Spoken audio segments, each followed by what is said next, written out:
If you take an orange and you squeeze it, what comes out? Well, the obvious answer is orange juice. Why? Because the only thing that could ever come out is what's on the inside. And so the question from there becomes, what happens when life squeezes you? What happens where you're in a pinch, you're in a tight spot, and the stress comes? What happens to you when you get squeezed? Nothing can come out of you except for what's on the inside.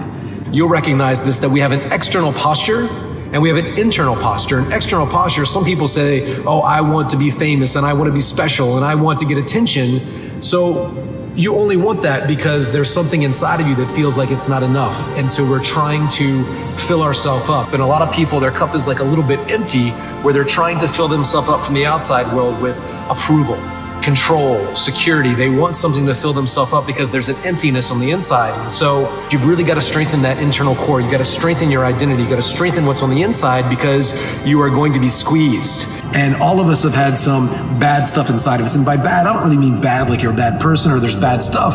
It's just stuff that's not useful. It's not what's right and what's wrong, because what's right for one person might not be right for somebody else. And it's about what's useful. And sometimes we have emotions or we have points of view about ourselves or others or judgments that's just not useful. And so we need to look at it in terms of not making ourselves wrong, but is that useful? And so you've really got to take some time every day to focus on your heart, your energy, your story, your presence, and you've got to break those energetic bonds to the past version of yourself, who you were yesterday. You're bonded to that. You're bringing up stories and you're talking about what happened yesterday. But what makes us have the ability to use that information and have wisdom from it is when we break the emotional charge. What is the lesson?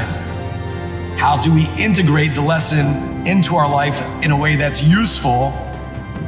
And then once you've lived it and you've lived with that distinction and you refine it, and then you get to share the learning. And the more people you share the learning with, that experience that you had, it's like Napoleon Hill said, every adversity has the seed of an opportunity.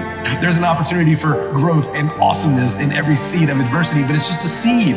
We gotta water that seed. We gotta put sunlight. We gotta shine light on that seed, shine the light of our awareness. We need to be conscious of the learning, but not self-conscious and make it about ourselves. And we think, how do we actually integrate this learning into our future self, into that person as they go part, throughout this year, through this decade, through the rest of their life. And then as we get to practice that way of thinking, practice that way of being, practice that way of communicating, we refine that lesson, and then you share that lesson. And that's how, to come full circle with what Napoleon had said, that's how there's this beautiful opportunity in that adversity, where now each person you share that with, you get to grow through it and you get to share that learning. And as you contribute that learning to each individual beyond yourself, you get to have impact.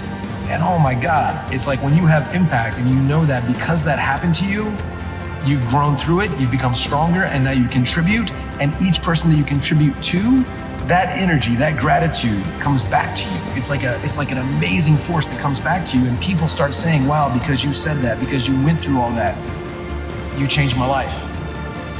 You gave my life meaning, you gave me clarity. And as that energy comes back to you, you get to have this amazing feeling that money can't buy. And some of you are in jobs where you're like, you know what, it doesn't matter. Some of you are looking at your diet plan. You've already cheated on this year and you're like, you know what? It doesn't matter if I have that bite. Some people eat the burger and they're just reinforcing patterns of shame and guilt, and they're looking for something on the outside. They're looking to create an experience on the outside to meet a neurochemical